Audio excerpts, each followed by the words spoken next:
പേര് അൽജോ. ഞാൻ വരുന്നത് മലയാറ്റൂരിൽ നിന്നാണ്. ഞാൻ 2020 +2 പാസ് ഔട്ട് ആയിട്ടാണ്. അത് കഴിഞ്ഞിട്ട് ഞാൻ എൻട്രൻസ് കോച്ചിങ്ങിനായിട്ട് പാല ബ്രില്യൻറ്റ് ചേർന്നായിരുന്നു. അപ്പോൾ എനിക്കത് കുറച്ച് നാൾ കഴിഞ്ഞപ്പോൾ എൻട്രൻസ് പാടായിട്ട് തോന്നി. അപ്പോഴായിരുന്നു ഗൂഗിൾ മീറ്റ് ഉണ്ടായിരുന്നത്. അപ്പോൾ ഞാൻ ഗൂഗിൾ മീറ്റ് കയറിയായിരുന്നു. അപ്പോൾ അച്ഛനായിട്ട് സംസാരിക്കാൻ പറ്റി. അപ്പോൾ അച്ഛൻ എൻ്റെ അടുത്ത് പറഞ്ഞു, ഞാൻ പറഞ്ഞു IELTS അതായിരുന്നു എനിക്ക് ആഗ്രഹം. പിന്നെ ഈ കോവിഡ് ആയതുകൊണ്ട് എല്ലാ രാജ്യങ്ങളും അടച്ചു കഴിഞ്ഞപ്പോൾ വേറെ വഴിയില്ലാത്തതുകൊണ്ട് അപ്പോൾ ഞാൻ എൻട്രൻസിന് പോയി. അപ്പോൾ അച്ഛൻ പറഞ്ഞു, നീ IELTS ട്രൈ ചെയ്ത് നോക്കാൻ പറഞ്ഞു. അങ്ങനെ ഞാൻ IELTSൻ്റെ കോച്ചിങ് കഴിഞ്ഞ ഒക്ടോബറിൽ തുടങ്ങിയിട്ട് ഫെബ്രുവരി ഇപ്പോൾ എക്സാം എഴുതി. അപ്പോൾ എനിക്ക് 6.5 ആയിരുന്നു കിട്ടിയായിരുന്നത്. പക്ഷേ എനിക്ക് ഓസ്ട്രേലിയയിൽ പോകണമെങ്കിൽ നേഴ്സിംഗ് എടുക്കണമെങ്കിൽ ഇൻഡിവിജ്വൽ 7 വേണം. അപ്പോൾ ഈ IELTS എനിക്ക് ടഫായിട്ട് തോന്നിയപ്പോൾ PT എന്ന് പറഞ്ഞൊരു കോഴ്സ് ഉണ്ടായിരുന്നു. അപ്പോൾ അതൊരു ഫ്രണ്ട് വഴി കിട്ടിയതാണ്. അപ്പോൾ അതിലേക്ക് ഞാൻ ട്രൈ ചെയ്ത് കഴിഞ്ഞപ്പോൾ എനിക്ക് സ്പീക്കിംഗ് കിട്ടണില്ല.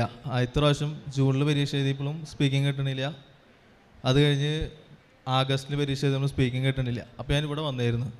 അപ്പോൾ അച്ഛനെ കാണാൻ പറ്റി. അപ്പോൾ അച്ഛൻ എൻ്റെ അടുത്ത് പറഞ്ഞു, നിൻ്റെ അമ്മയുടെ ഒപ്പം, അമ്മയാണ് ഉടമ്പടി എടുത്തതാണ്, അമ്മയുടെ ഒപ്പം നീ രാവിലത്തെ പ്രത്യക്ഷീകരണ പ്രാർത്ഥന വിശ്വാസത്തോടെ പ്രാർത്ഥിച്ച സാക്ഷ്യം പറയാമെന്ന് പറഞ്ഞ് നീ പോയിക്കോളാൻ പറഞ്ഞു. അങ്ങനെ ഞാൻ പ്രാർത്ഥിച്ചു. പക്ഷേ പോണ സമയത്ത് മമ്മി എൻ്റെ അടുത്ത് പറഞ്ഞു, അച്ഛനെ കണ്ടായിരുന്നു എന്ന് ചോദിച്ചു. ഞാൻ പറഞ്ഞു, അച്ഛനെ കണ്ടായിരുന്നു, ആൾക്കാരെ വെച്ചിട്ടല്ല, അവിടെ താഴെ വെച്ച അച്ഛനെ കണ്ടായിരുന്നു പറഞ്ഞു. അപ്പോൾ മമ്മി പറഞ്ഞു, നീ അച്ഛനെ ഇവിടെ വെച്ചാൽ എവിടെ വെച്ചാൽ നമ്മൾ കണ്ടാലും നമുക്ക് വിശ്വാസം മതി. എന്നിട്ട് ഞാൻ തിരിച്ചു പോയി. ഈ ആഗസ്റ്റ് 3-ാം തീയതിയാണ് അമ്മ പുതുക്കിയത്.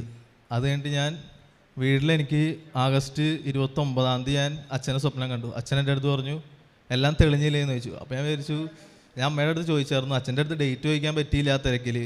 അപ്പോൾ എനിക്ക് എന്തായാലും ഒരു ഡേറ്റ് വേണം, അല്ലാതെ ഞാൻ എടുത്തു കഴിഞ്ഞാൽ എനിക്കറിയില്ല എന്താ എക്സാം പോകണമെന്ന്. അപ്പോൾ ഞാൻ സെപ്റ്റംബർ 29-ന് എടുക്കാമെന്ന് ചോദിച്ചു. ആ സ്വപ്നം കണ്ടതിൻ്റെ ഒരു മാസം കഴിഞ്ഞിട്ട് സെപ്റ്റംബർ 29-ാം തീയതി ഡേറ്റ് എടുക്കാമെന്ന് ചോദിച്ചു. അപ്പോൾ ഞാനൊരു 25-ാം തീയതി ആയിട്ട് നോക്കിയപ്പോൾ ഡേറ്റ് ഉണ്ട്. അപ്പോൾ ഞാൻ ഒന്നുകൂടിയും ഡേറ്റ് ഉണ്ടല്ലോ, എന്തായാലും നമുക്ക് നാളെയും ഡേറ്റ് എടുക്കാമല്ലോ ചോദിച്ചു. നാളെ നോക്കിയപ്പോൾ 29 ഡേറ്റ് പോയി. എന്നിട്ട് ഞാൻ ഒക്ടോബർ 1-ാം തീയതി പോയി ഡേറ്റ് എടുത്തു. ഒക്ടോബർ 1-ാം തീയതി പരീക്ഷ എഴുതി. പഴയനേക്കാളൊക്കെ സ്കോർ ശരിക്കും കയറി. 3 7 കിട്ടി. സ്പീക്കിംഗ് വീണ്ടും 6.5 തന്നെയായി. അപ്പോൾ വീണ്ടും പിന്നെ അച്ഛനെ കാണാൻ വന്നില്ല.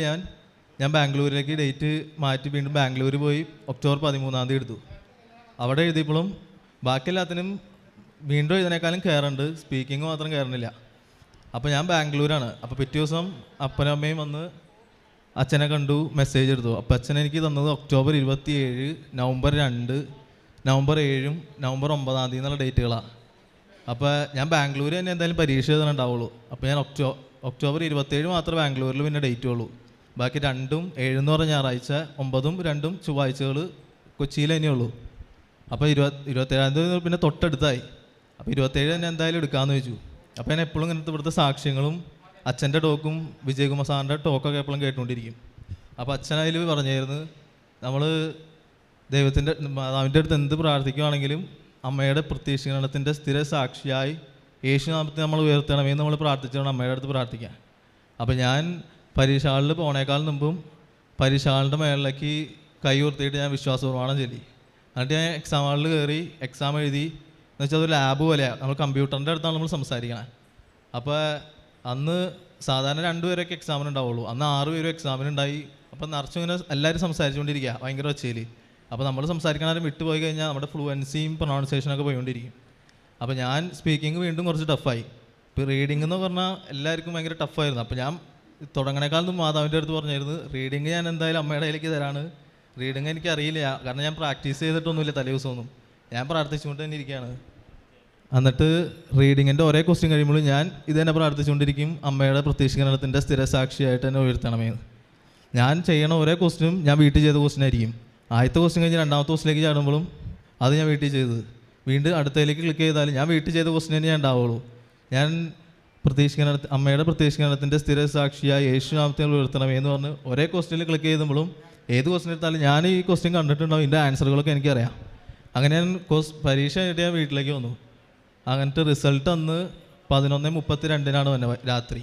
അപ്പോൾ എനിക്ക് നോക്കാൻ പറ്റിയില്ല. വീട്ടിൽ നോക്കിയപ്പോൾ എനിക്ക് കിട്ടിയ സ്കോർ എന്ന് പറഞ്ഞാൽ റീഡിങ്ങിന് എനിക്ക് 9 കിട്ടിയത്, 9 കിട്ടിയ, സ്പീക്കിങ്ങിന് 7, ബാക്കി 2 7.5. അപ്പോൾ ഇത്രയും എനിക്ക് അനുഗ്രഹം തന്ന മാതാവിനും ഈശോയ്ക്കും 1000 നന്ദി.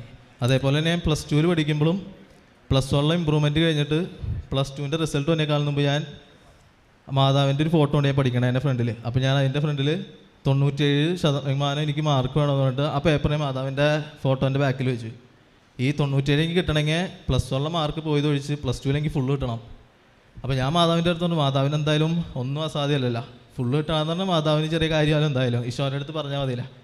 എന്നിട്ട് റിസൾട്ട് വന്നു കഴിഞ്ഞപ്പോൾ എനിക്ക് +2 എല്ലാത്തിനും ഫുള്ളായിരുന്നു. എനിക്ക് കിട്ടിയ സ്കോർ എന്ന് പറഞ്ഞാൽ 97% തന്നെയായിരുന്നു. അതേപോലെ ഒരുപാട് അനുഗ്രഹങ്ങൾ മാതാവ് വന്നിട്ടുണ്ട്. ഇതേപോലെ ഞാൻ ഇപ്പോൾ മാതാവിൻ്റെ അടുത്ത് നമ്മൾ എന്തെങ്കിലും കാര്യം ചോദിച്ചിട്ട് ഞാൻ ഇവിടെ ചെറിയ പ്രാർത്ഥന നടക്കുമ്പോൾ ഞാൻ ബാംഗ്ലൂരായിരിക്കും, അവിടെ ഞാൻ മുട്ടുകുത്തിയിട്ട് കൈ വിരിച്ച് ജപമാല അർപ്പിക്കുകയായിരുന്നു. അപ്പോൾ നമുക്ക് എന്തായാലും അതിന് ഉത്തരം കിട്ടുമെന്നുള്ള കാര്യം 100% ഉറപ്പാണ്. എന്നെ ഇങ്ങനെ സഹായിക്കുന്ന മാതാവിനും ഈശോയ്ക്കും 1000 നന്ദി.